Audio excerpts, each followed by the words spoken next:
Good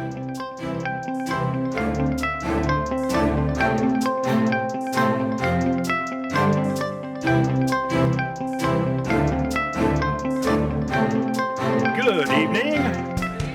Good evening. I'm Larry Souter, and welcome to Stories of Amazing Grace. We're coming to you from Bixter Chapel here at the Madison Church of Christ in Madison, Tennessee. Thank you for joining us online. Some are watching on Facebook, YouTube, Creative Motion Network. Some are listening by way of radio. If you'd like to be a part of our live audience, join us on the first Wednesday of the month, each month, right here in Bixter Chapel at 6:30 p.m.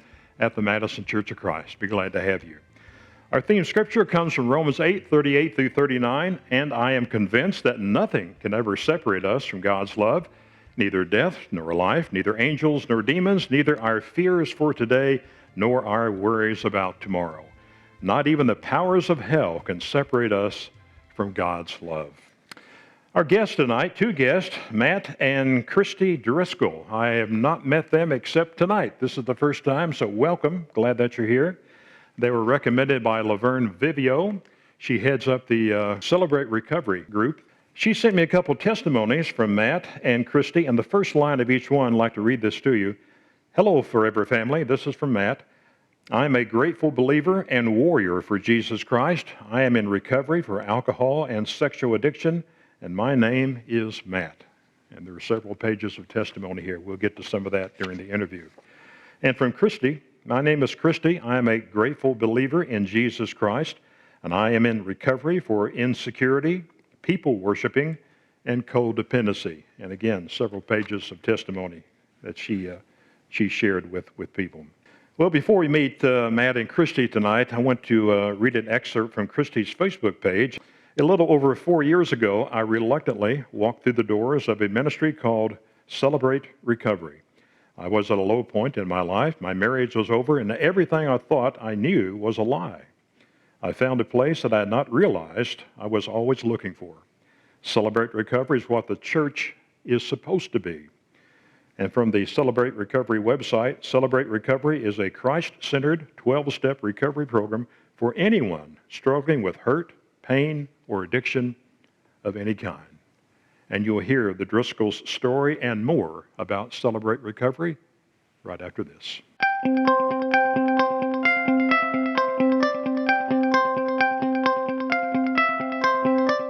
As I laid there, and like I said, my body was not able to move. I couldn't move anything except just my hands a little bit. And I felt somebody touch my right forearm. And it was a soft, comforting touch, but with authority, like with a firmness, if you will. And I looked over and I looked up into the most incredible eyes I've ever seen, the most loving, compassionate, caring, a depth that we don't have the words to describe, the feeling, the sensation. It's like I looked into a face of, I knew who it was. I mean, it was my Savior. It was Jesus Christ. I looked into the face of the Savior, and it was a love that He knew my inner being, and He loved me anyway. And let me tell you, there's no excuse for what happened that morning. That Sunday morning, August the 20th, 1989, I took a life. And look what God did for a wretch that broke every commandment in the 10 Commandments. Look what He did for me. And I'm out here tonight sharing my testimony with you.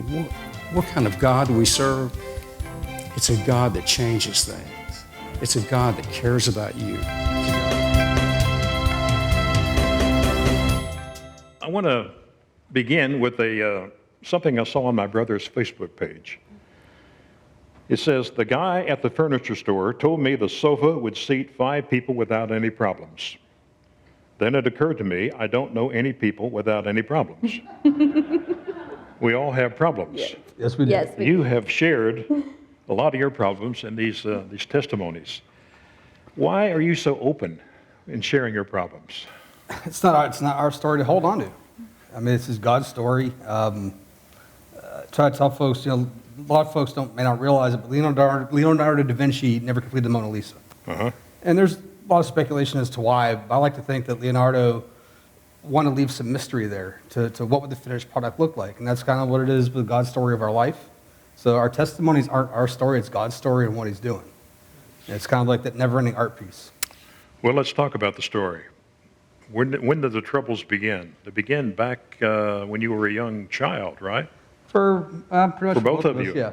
I was a product of teenage couples, same with Christy.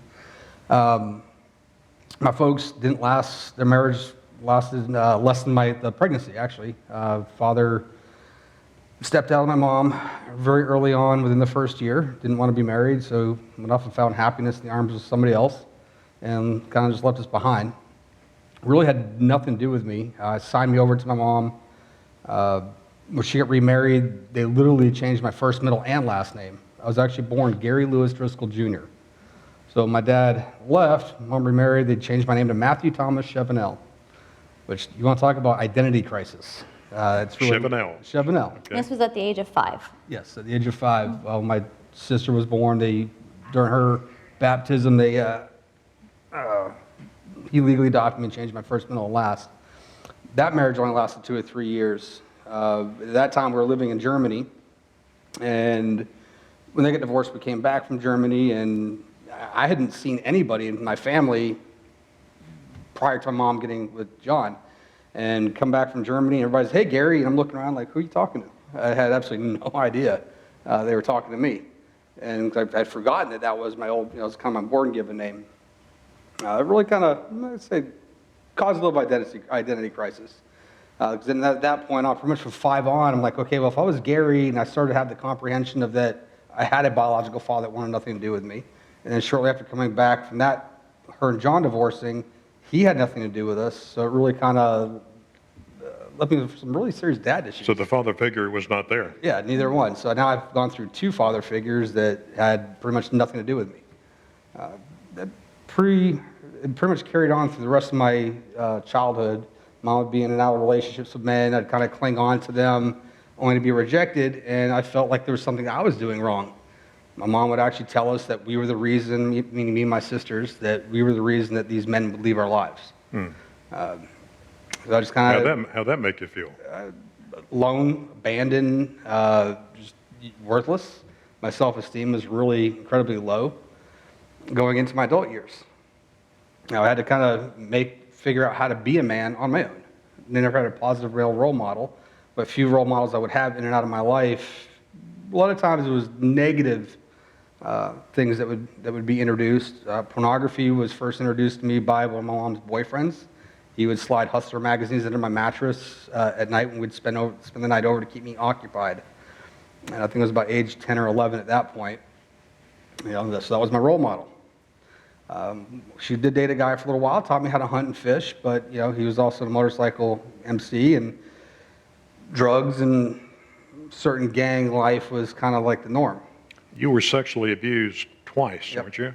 Sexually abused when I was 10 years old. Mother and Bob would go off on these motorcycle trips and leave us alone with a babysitter for a period, the course of a weekend, 3, 4, 5 days. He sexually abused me pretty much throughout the course of the summer. I was pretty much told that if I were to say anything or do anything about it, that he was going to harm my sisters, who were significantly younger. So I kind of stuffed it down and pretended like it didn't happen. We did eventually move away from that town, and at that point I tried saying to my mom, saying, hey, this is what happened, and I was told I was a liar, I was just making things up, just trying to get attention. So that kind of told me, okay, there's nobody there to protect me, I just got to kind of stuff that stuff doesn't happen, we don't bring that stuff to light. And then again, I was sexually assaulted again when I was a freshman, because I was 5'2", 100 pounds on a good day, and a senior assaulted me. And that was the first time I ever actually tried taking my life. Really? Yep. I felt I should have been strong enough, but again, I look at it now, okay, what could I have done? Really not much, other than get my backside handed to me. So, what stopped you from not taking your life at that time? Growing up as we'll call it like an Irish Catholic in a sense, to where suicide was one of the mortal sins. So I really didn't grow up in a Christian home, but there were a few tenets that the family still kind of followed, and suicide kind of was one of them. Let me put you on pause here and bring in Christy. Let's talk about your background and bring it up to the same point in time Okay, with Matt. so I was married to, or I was born into, my parents were teenagers as well. So we didn't have much money. I grew up pretty poor. I was bullied a whole lot because of the way that I dress and things of that nature. So that really started off a bad relationship with me toward other women. And until Celebrate Recovery, I've really struggled with making friendships. You consider yourself a tomboy at the time? Yes, very much so a tomboy. In my testimony, I says the only time I played with Barbie dolls was to blow them up with my G.I. Joes. Was a I see. tomboy? Oh, I'm still very much so a tomboy. Yes. So we moved around a lot. I struggle with making friends. My parents are still happily married. I had a wonderful childhood, nothing like the horrors that Matt had went through. But just some of the tendencies that I'd picked up through my childhood and into my adult life is codependency. So you'll hear a little bit more about that as you hear more about our marriage and stuff. But my father had joined the Air Force to help take care of his family, and I followed his footsteps, and I joined when I was 17. Can you define codependency to me? Because I'm kind of Yeah, out of the so- loop of what that means. So we talked a little bit about addictions, and then codependency, a really easy way to explain that is that when your addiction is fixing other people, when you try harder to fix their problems than they fix you, to where you're always putting that person ahead of your needs. Do you have anything else to add to that? That's pretty much kind of it. Okay. Because like when we first got together, she knew a lot about my past. She knew I struggled with my addictions. But she figured a lot of my love and a little bit of Jesus is all he needs. We'll fix him. And I can fix him. I can Yes. fix him. Yes. It took a lot of Jesus and very did. little of her. Let's go back to Matt. You have been married twice, Yep. This is my second marriage. and the relationship, the marriages were, for lack of a better word, you were kind of two-faced? Yeah. Pretty much a serial adulterer. Pretty much right out of the gate, I married my high school sweetheart, in essence. Right out of high school, I joined the military. I went to 5 high schools. I did not focus on my grades at all. To say I barely graduated would be a gross misunderstatement. It was literally a D- average on a good day. For some reason, I always thought myself I was an average student. It wasn't until I went to go for my bachelor's and they said, hey, we want your transcripts. And I got my transcripts and was like, wow, that really was a pity diploma. Though high school wasn't going to be, or college was not going to be for me, so the only option I saw was the military. And this was 1990, Gulf War was jumping off, and my grandparents had all served in World War II. I had a lot of other influences in my life that had guided me towards. I've always been intrigued with the military, very much so. So I knew the military was my only option. So after joining, it was either, as far as my ex-wife goes, it was either get married or break up. So we decided to go with get married. We had a lot of folks in our lives saying, hey, don't do it, but we did it. When did the alcohol addiction? My alcohol addiction actually started when I was about 13. 13. Yep, about 13, started drinking when I was about 13. Really heavy, started drinking right around 14 or 15. Whereas pretty much every weekend, partier, drinker. Again, And the military times were different. Military didn't help that. Oh, the military. I literally joined the one branch that, encouraged debauchery. I literally made my decision on the Navy by my recruiter showing me pictures of the bars in the Philippines. I said, okay, where do I sign? I see. There was no, it's exactly why I signed. You both were active in the church, in a church of some kind, Yes. but that was fake? Oh, yeah. Yeah, just I can say early into my Christianity, well, just to back up a little bit, I didn't really know Jesus until what I knew of Jesus was he was the statue on. I was raised Catholic as well, so he was the statue up by Mary, and if I was lucky, I got to play Mary at the Christmas the pageant and stuff like that we got to do. So my first husband actually introduced me to Jesus Christ, and I got baptized when I was pregnant with my son Noah. And from that point there, I kind of threw my life into the church, wanting to be a good Christian mom for my son. So I was volunteering with childcare. I did the webpage administration and things like that. Throughout that marriage, just some bad run-ins that I had with women at the church, I kind of started pulling away from the church a little bit. I just got burnt and got hurt from some of the women because of the problems I was having in my marriage. When Matt and I got married, one of the things that I wanted was a Christian husband to, help bring up my family in the church. So, Did you get that? I faked it till I made it. Yeah. So one of the things that we started doing also was we taught Sunday school. In the midst of just our horrible living, we still wanted to make sure that we were bringing up Checking the box. Yeah, that we were bringing up our kids the right way, and so that was to go to church on Sunday. So we would check that box, and as soon as church was over with, we would head to the nearest sports pub to watch football and things like that. So the people in the church that you associated with, they thought you were just pretty good Christians then? Yes. Well, we went to a really large church where we could just kind of blend in. We never really were part of any inner circles. I would literally be the back chair right by the door saying, "Come on, Pastor, let's go. It's almost kickoff, time to go." That was pretty much it. But again, it was just in order to check that box. Yeah, and wear that mask that you wear, because you think, my thoughts of what church was supposed to be was you put on this mask, you pretended that everything was perfect, that you weren't a sinner, that your family was all together, and you just went in there with this fake smile, and then you would look down on people who were struggling or something, because that wasn't what being a Christian was supposed to be. So is that why you say that Celebrate Recovery is what the church should be? Yes, it helps you bring down that mask, and you share your struggles. Like you had asked us at the beginning, why do we share our testimony? Because when you are having a problem and you hear someone else share that, what is the first thing you think? I'm not alone. They feel and they struggle the same way that I do.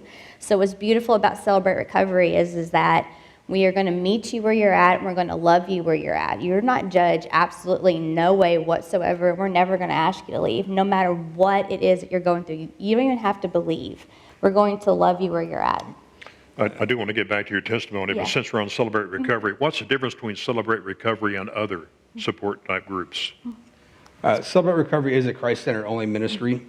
Christ is our higher power. We're not going to make any apologies for that. But like what Christy was just saying is that, we're not going to cram it down your throat. I'm not going to Bible beat you. I'm not going to, make you drink the Kool-Aid, because that's not my job. That's God's job.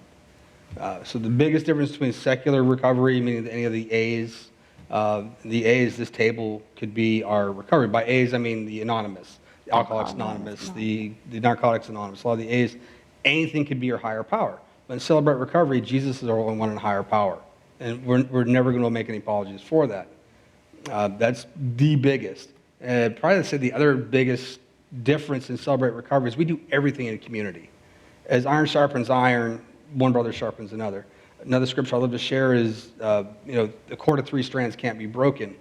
When I was in the Navy, my first ship was an aircraft carrier.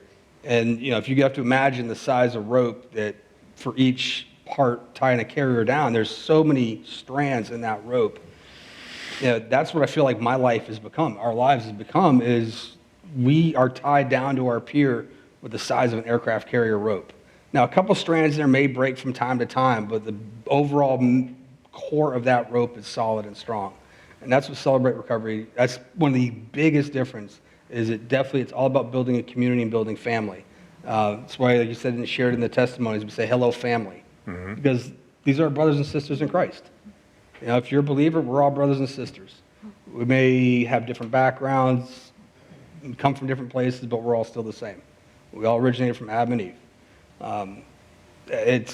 I don't know if I quite answer your question, but that is the two biggest differences. One, Christ our higher power, and two, it's all about family and building community, building a support staff. My family, I love them, but they're a hot mess. All right, the only thing we share is DNA. When I go to CR, that's my family. I hear you. I remember my sister passed away from an overdose a couple of years ago, and I did a funeral service. Unfortunately, that was my first, as a pastor, my first funeral was for my sister. I did a funeral service here in Tennessee, then I brought her remains back home, did a funeral service in New Hampshire. I had more people show up to the Tennessee one, and they didn't really know my sister, but they knew us, and they had spent maybe just brief moments with her, sharing the gospel, being there, just praying over her as she went through her struggle with addiction. It's a true support group. It was, and that's what it's family. It's truly, truly family. I've served with thousands of men and women in the military. Yeah, I could love to say, oh yeah, lay down my life, but I'll tell you, my family, my CR family, I would lay my life down. And I'll let you know 2 little secrets. So Celebrate Recovery, where we say that we're going to love you where you're at. We're not going to shove Jesus down your throat. We're going to let you find him on your own. And you will find him. Mm-hmm. But also working the steps and the principles of Celebrate Recovery is a disciple-making ministry. Yep. It is absolutely beautiful. You mentioned your son, Noah. Yes. You were contemplating aborting your son. Yeah. We weren't married. I wasn't ready to be a mother. I was scared of the lifestyle that I was living, and those sins catching up to me and him, and we actually had discussed aborting him. And thankfully, we didn't go through with it. Laverne called me today and wanted to know how things are going with the possibility interview tonight. She said, be sure and ask Matt about his tattoos. So what about those tattoos? I got a few. All right, so I got this one right here. Obviously, with me having suicidal tendencies, where I've had those thoughts of ending my life. This one right here is Project Semicolon. It's for suicide awareness, where in a sentence, normally end it in a period, but if you want to continue a sentence, you add a semicolon. Allows that sentence to continue on. It's kind of like an afterthought. And that's what our lives are. Right when you think it's going to end, no, just add a semicolon. There's more story to that to tell. So it started with teen suicide awareness, but then the military kind of took it over as IGY 6, is military for I Got Your 6. 22 veterans commit suicide a day. So as this being veterans, that's really a big one for me. Are there some veterans in the Celebrate Recovery group? Yep. Celebrate Recovery actually has we have Celebrate Recovery, then we have different like little submissions or groups in Celebrate Recovery. And one of them is Welcome Home Ministry. It's for veterans from all branches. I've actually incorporated first responders as well. I know a lot of cops, firemen, they deal with a lot of the same stressors that we did in the military. And it's not even just folks struggling with PTSD. I know for myself, when I first got out the first time in 2001, right before 9/11, I struggled with depression because I lost my mission. When you're in the military, you always have a mission. You always have a job to do. There's always a bad guy or something for us to go after. A lot of folks realize, the 90s didn't do much, man. The military has been in combat and action.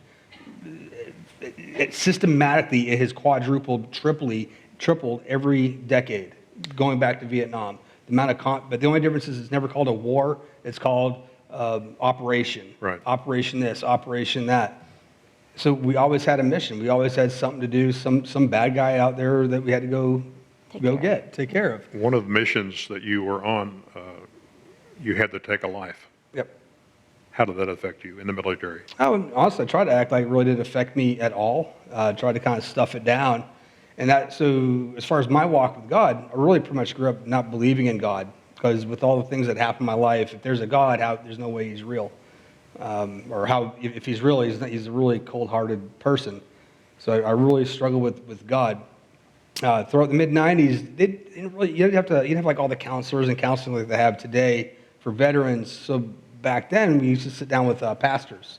And I'd sit down with our pastor on our command, and he was a Southern Baptist from Miami. So he was a Miami Dolphin fan, I'm a Patriot fan, so that went over really well. And I wasn't having that Jesus stuff he was preaching, but I can honestly say he planted the seed. I give him a lot of the credit. Kind of like CR, he didn't force it down my throat.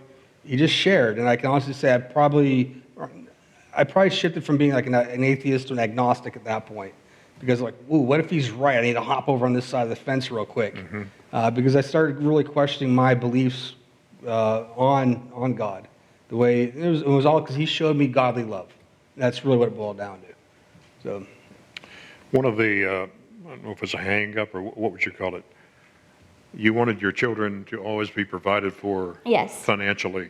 Yes, I mentioned how we grew up pretty poor, and I was picked on for the clothes that I wore. So I didn't want my kids to suffer like that. So I got my family into financial issues of making sure that we had a nice house and nice cars, and they always wore name brand clothes because it was about appearances, and I was trying to make us look like that we had everything together. And all that did was spend money and get into debt. And then with my second marriage, I brought on a lot of debt from my previous marriage, and we just lived off of credit cards. Because there was even this more guilt of putting our kids through divorces. So my solution to fix that was to buy them phones and to make sure they didn't ever have to want for anything. So all that did was just pile up the debt even more, and that put a big strain on our marriage. Maybe I'm jumping ahead a little bit, but you mentioned your kids. How do your kids react to your marriage and knowing about the addictions in the past and the change with Celebrate Recovery? They accept all this, or what? We kind of hit it well as far as with the kids. We're a blended family. My two daughters live in New England they live up New England near my ex-wife. We got divorced. They did not handle it too well. No, obviously. They didn't handle it too well. And at the time too, I was agnostic. So Christ was not at the center of our home.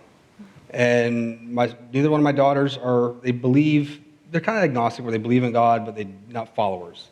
They don't believe. And I take a lot of responsibility for that because that's pretty much how me and my ex-wife, we kind of raised them. We didn't have a ton of interaction. I know when I got divorced, moved down here, we had these delusions of grandeur that we'd travel back and forth and spend all kinds of time with them, but life had something different in mind, and that just never really happened. A lot of animosity. The relationship between me and my daughters is pretty fragile for a while. It's definitely been repaired now. We'd travel back home and visit, and of course, the moment I'd get out of the airport, first stop would always be a liquor store, so I can buy a bottle. And my oldest daughter, as my alcoholism was really ramping up, my oldest daughter would always say, "Dad, you're really drinking heavy. You're really drinking heavy." And I was actually home visiting her. Was right in the middle of our bottom during our we call it the dark days. Right in the middle of the dark days, was home visiting my daughters, and she's like, "Dad, you really need to put that down." And that was actually the last time I ever had a drop of drink. That was a little over 5 years ago. But it was from that visit, it took my daughter saying, "Dad, you really got to change something." Do you consider yourself a recovering alcoholic? What? Nope. What do you? I came into recovery for alcohol. I'm somebody that still struggles with depression. I struggle with anxiety, codependency. I struggle with character defects that led to my alcoholism. My alcoholism was brought on by denial from past hurts, my denial of the fact that I was abused, the denial of the abandonment issues that I had with my dads. When I focus on the core of what led to my addictions, I don't even think about alcohol anymore. It's not even a thought process to me. So no, I refuse to call myself an alcoholic or recovering alcoholic because I'm not recovering. I'm no desire to drink, but I'm still somebody that struggles with depression. I need a cattle prod every day just to kind of get going sometimes. Of course, that's different from AA, isn't it? Right. They consider themselves an alcoholic forever. Yeah, forever. But you're saying no more. And that's kind of going back to your question earlier about what is some of the difference between AA and secular groups and Celebrate Recovery. Celebrate Recovery is, I tell folks, look, I don't care why you're here. Let's focus on the what that got you here. All right. More times than not, when we read our testimony, here in our testimonies, that we're talking a lot between the ages of 4 and 13, 4 and 15. That's what we generally focus on because the hurts that happened during that block shaped your addictions. Mm-hmm. If I hadn't been abused or hadn't been exposed to the pornography or hadn't been exposed to the marijuana and the drinking and all these other things in that brief period from 4 to 13, 4 to 14, more than likely I wouldn't have had these addiction issues. So we try to focus more so on your upbringing and start owning why are you depressed? Why are you sad? What is the character defects? When you two married, Christy, you thought you could change this man here? I did, yeah. That didn't work out? It didn't, no, not at all. She gave it a good run, though. I gave it a good run. I changed, trying to change him. Yeah. I changed to try to make him happy. What feelings did you have when you found out that he was looking at pornography? each time I thought something was wrong with me. I never once thought that he had a problem. I thought that he had to go to look at that because he wasn't satisfied with me, that I wasn't pretty enough and that I wasn't good enough. So each time that I found it, I thought that I had to change to be more like the women that he was looking at. And you had an affair with an employee. Yep. Was that pretty devastating for you It on was top pretty of everything devastating. else? Yeah. I had been suspicious for months, but he just downplayed my not downplayed, but he said it was due to my insecurity. When I finally found out was some messages that he had left on his cell phone, and he was been talking to this woman for months and telling her about how much he loved her and how he wanted to be her knight in shining armor, and it hurt pretty bad. Where does God come into this picture? Is it all celebrate recovery and just confessing to one another? Or how does God work through this? I remember for us, well, for me, both, obviously my story is my story, her story is her story. For me, I remember that first night, so after being found out in the affair, obviously I was asked to leave the house rather politely. That's sarcasm for those who aren't paying attention. Yeah. She actually threatened a drone strike. She really did. There was some serious physical violence, there was some or threats of physical violence, So, about a month later, we were kind of touch and go as far as what we're doing. And we have a mutual friend of ours that's a pastor, and he said, I was talking with him for counsel and how to struggle through this. He had struggled with AA, he had struggled with alcohol and sexual addiction himself as well. And he said, first you need counseling. So, the way he explained it was go to counseling. Counseling, if you blow your knee out, you go to a counselor, you go to the surgeon. The counselor's like the surgeon. Then he said, then after that, you got to start going to meetings. And he recommended going to what he knew was AA and SA, Sex Addicts Anonymous. So I couldn't find any meetings that were convenient. So I just happened to look on our church's website, and they had this thing called Celebrate Recovery. So I called her up and said, hey, do you want to come with me? So it was Memorial Day Monday, and she agreed. And I remember walking up to standing in the parking lot, ready to walk in the chapel of Long Hollow Baptist, and we were just a wreck. I'm just there bawling my eyes out. Shame and guilt was just all over my face. I just felt like a total beat down dog. And of course, she's only there because I have problems. She was there to make sure I made it inside the door. He needed my help to get fixed. Yeah. So I remember walking in, and we kind of sat in the back of the chapel, and in the front of the stage, above the stage of the chapel, there's a beautiful stained glass of Jesus. And I literally just sat there that entire night praying to God to help me be the man that I was meant to be. There was a testimony that night. I couldn't tell you what was said, but I know I heard hope. I know I heard forgiveness. I know I had heard no condemnation. So I literally just prayed that entire night to have God be the man I was meant to be. And I just literally turned everything over. And your question was how did that help us get closer to God? Was that your question? Right. So he was working on his recovery. It took me a little bit longer to kind of get there, but when we had stopped focusing so much on trying to fix our marriage, and we both started working on our own recovery, and I don't like using the word fixing, but I'm just going to use it in its context, and fixing each other, we were kind of like as a ladder is, like an A-frame ladder, and it's kind of separate at the bottom, and he was on this side working on his recovery, on his relationship, and I was on this side working on my relationship with Jesus Christ and my recovery. And as we're taking those steps and working on it, we were getting closer to God in the middle. And now Jesus is at the center of our marriage, and that's what makes this work, and that's what makes us healthier, is everything in our life is focused around Jesus Christ. And that was how we found our way back to Jesus. And at the same time, we found our way back to each other as we were going up that ladder. Where'd you learn that one? Yeah, I don't know. Walk me. When she steals my analogies, I love it. Walk me through a Celebrate Recovery meeting. I haven't been there. I don't know anything about it. What takes place? Normally we start off. Usually, times we'll start off with a little bit of worship. Whether it be for here, raise our voice, lift our voices up in worship. Some CRs may just, whether they have a band or a cappella, or some folks just go to videos, whatever. We're just there to have some worship and raise our voice up to God. Usually about 2 or 3 songs at the start. Is there food? Any food involved? Some CRs. Okay. Different CRs are different. It's not a mandatory thing. As a state rep, I encourage CRs to have food. I encourage it because take out any excuse. Hey, why don't you come to a meeting tonight? Oh, I can't. I don't have time. I got to stop and eat. Well, guess what? We got a free meal for you. Come on by. There goes that excuse. Also encourage childcare. Oh, I got the kids. We'll bring them too. We'll take care of them. Just you got to take them home, or they go home with Red Bulls and puppies if they're not. So we definitely encourage that. So then after large group. Okay, so we have a large group that consists of, you start off with a little worship. You alternate between lessons and testimonies. Testimonies like what you have in front of you there. Somebody like Christy, myself, or some other folks get up there and just kind of share what God has done in their life. Start off with your life, your bottom, once first came into recovery, and what life has been like since. Was that hard to share the first time? For me, no. No. Why?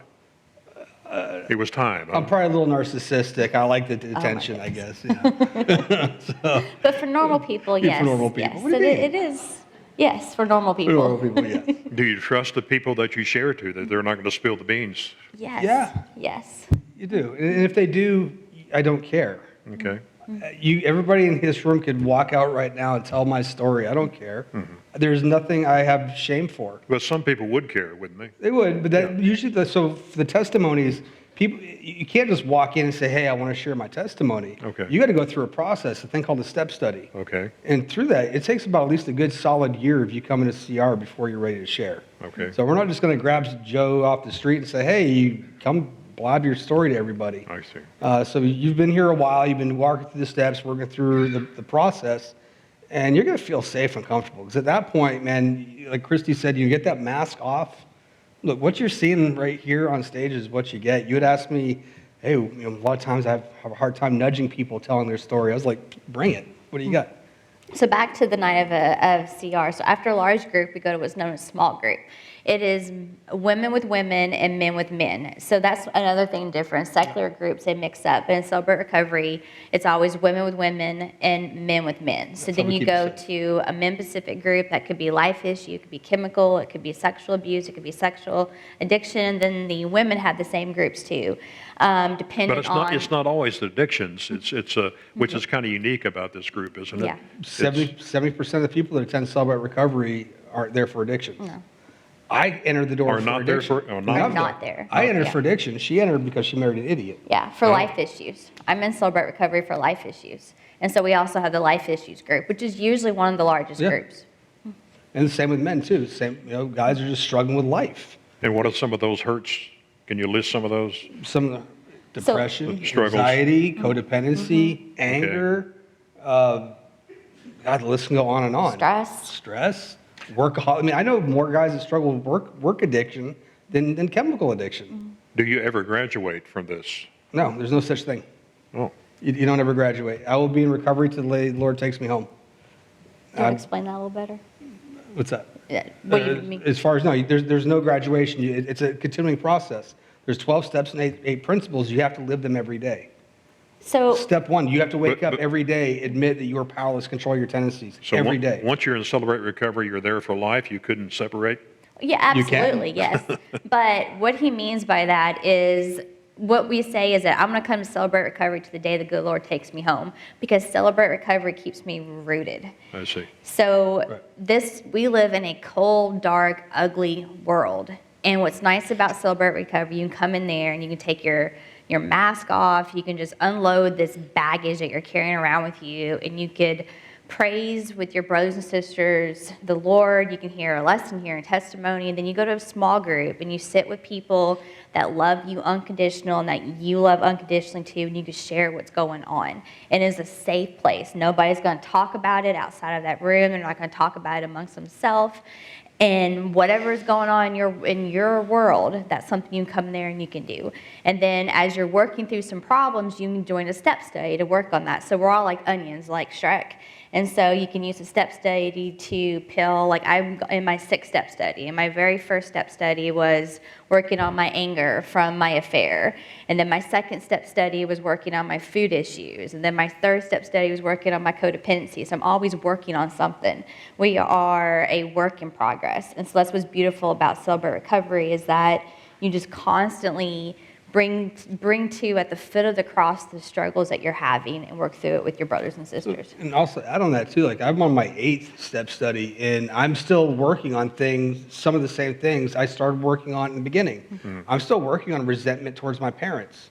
Now, initially when I did my very first one, I'm like, oh, I forgive my mom, I forgive my dad, I forgive the people that have done things to me that have been there for a long time. I initially thought, oh, the walls are gone, but they really haven't. The only thing is I've removed layers of the wall. I see. Right? So there's,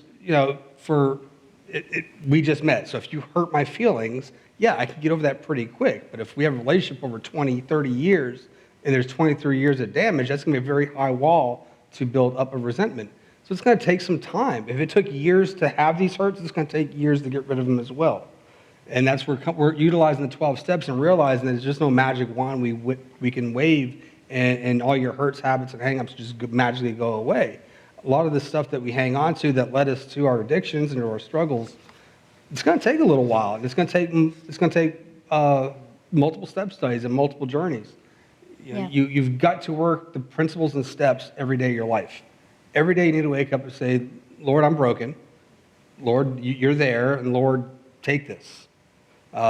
Step 3 is probably where I've seen most people fail in their recovery. They'll get to a certain point and they don't repeat the steps. It's kind of like rinsing your hair, or was the shampoo, rinse, wash, repeat, right? They don't do that. They'll go back to step 1. Okay, yeah, I know I'm broken, but they don't continue following through with the step 3, which is turning your life and will over to care of God. People have a tendency of going to God, here, God, take this, have a closed fist instead of, hey, God, take this with an open hand. So you've got to continuously be turning everything over, your life daily to God with an open hand, not a closed fist. Time is running short, and I want to leave a couple minutes for questions. You brought 12 pictures. We're not going to have time for 12 pictures. Can you pick out 2 or 3 choice ones there that we can show and maybe describe what they represent to you? If you go to picture 7. Well, let's see 7. The shooting range. So I think what's comical about this one is this is something never would have happened if it wasn't for CR. Or else I would probably be the one being the target. Yeah. I think that's why I like that picture. I wanted that in there. Because of CR, we are able to go and do things like this now. I can actually give her a weapon with me in the room. So that's a very positive thing. The next one, through the grace of God and through God giving me such an amazing wife, through Celebrate Recovery, and God encouraged me to go back and get my master's in religion. And because of that I'm now a licensed Christian counselor, where I'm able to help other folks with their struggles and their addictions and their walk. And funny thing is, I thought I would get into that, I would be focusing on folks with addictions. And I'm spending time with just mostly couples. I said I'd never be doing kids. I've had one next thing you know, I have like 3 or 4 clients that are teenagers. They're struggling with. Can I say something about that? So I know we're short in time, but you had asked about our kids earlier. Yes. So Celebrate Recovery has programs for children also. So my kids had lived through our marital issues that we'd went through, and my daughter had saw some pretty vicious fights where I had become this monster, where I was attacking Matt. Where my daughter Hannah, where it really became a blessing for her was that the church that we were going to started up a what's called The Landing, is a Celebrate Recovery ministry for teenagers, and she went to that for a couple of years and was able to work through some of the issues that she had from living through that with us. So that's something else that's really great about Celebrate Recovery. One more picture. Number 12. This is our life now. It's really laid back. Me sleeping in a wheelbarrow. Sure, sleeping in a wheelbarrow. But that's kind of become our life. We've moved out in the country. We got a little fixer-upper. That's where we're fixing up our house. Can you tell I'm working pretty hard here? She's working hard. But that's what life has become. Life is, before recovery, life was like a fastball coming at you at 90-something miles an hour. Today, it's kind of like a slow-pitch softball game. You can literally see the ball coming in. That's what life is like right now. Let's see if we have any questions. We're not going to put you on camera for some legal reasons with Celebrate Recovery, but we would like to hear your voice. But anybody have a question or comment? Even those who are in the Celebrate Recovery here in Madison, we're glad to have you share as well. Do you think it's wrong to be gay? I love the sinner. I may not always like the sin. So what he's saying is homosexuality is in the Bible as a sin, just like adultery and so forth. But with Celebrate Recovery, we're going to love you where you're at. Like I said, no one's ever going to be turned out and not welcomed or anything. So the person is absolutely going to be loved on. And as you're working on your relationship with Jesus Christ and welcoming the Holy Spirit is going to help you with your sins. We all struggle with stuff. We all have things, but again, I will always love the sinner, always. I just may not condone some of our struggles. You say you've been assaulted twice. If one of those guys were to walk through the door, what would your impression be? I mean, what would you go through your mind, your spirit? There'd be forgiveness. There is forgiveness because they were lost. Again, their sin is no less than any of the sins I've conducted. As humans, we are the ones that, and I'm still guilty of it at times, but as humans, we put levels on sin. God does not. Whether I stub my toe and take the Lord's name in vain, or whether I murder somebody, a sin is a sin is a sin in God's eyes. So for the folks that assaulted me or done me wrong, I forgive them, because if I don't forgive them, then they have control over me. They have the power. So in order for me to break that chain, I've got to forgive, because I'm not the judge. That's God's job, not mine. So I've come to understand that hurt people. So there was somebody had hurt them at some point. Now, if this was 20, 30 years ago, this may be a different answer. But I can honestly say right now that if anybody that's ever done me harm, I forgive, because hurt people. What they did to me was no less than the harm I've caused to my wife and my kids. And if they can show me forgiveness and grace, who am I to withhold it? Let's give a plug for Celebrate Recovery worldwide, because this is seen on the internet, not just in the Nashville area. And there are thousands of these organizations around the world, correct? Coast to coast, from California to Maine, from Alaska all the way down to Florida, all across every state. You can find it internationally. There's Celebrate Recoveries in the UK, Celebrate Recoveries in Haiti, South America, Africa. We have a motorcycle arm of Celebrate Recovery called Broken Chains. And I remember being at Summit, which is a big convention for CR, and we actually patched in a guy from Uganda. And it was kind of cool seeing pictures of him on an enduro bike out there in the desert, cruising around with his patch. You can find CR in the Philippines, all over. And there's a website for this. Yep, celebraterecovery.com. You can actually download the app too, if anybody's looking. And whether it be on the website or the app, there's a way you just type in your zip code, and I usually put like a 50-mile radius, and it'll bring every CR that's in that area. A lot of times we travel. Hey, we're going to go to Maine, or we're going to go to North Carolina, or we're going to go somewhere. Usually the first thing I do is I look, where's their CR, and I'll try to reach out to them and see if I can't. The meetings take place every week, every month? Weekly, every week. Okay. Varies by the week, varies by the day. So right now, just here in Middle Tennessee, we're very blessed, where you can catch a meeting every night of the week. You can get Jesus 7 days a week, y'all. Thank you for being here. Thank you.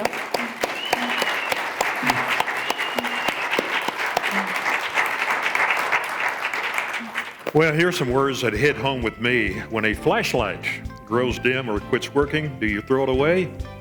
Of course not. You change the batteries. When a person messes up or finds themselves in a dark place, do you cast them aside? Of course not. You help them change their batteries.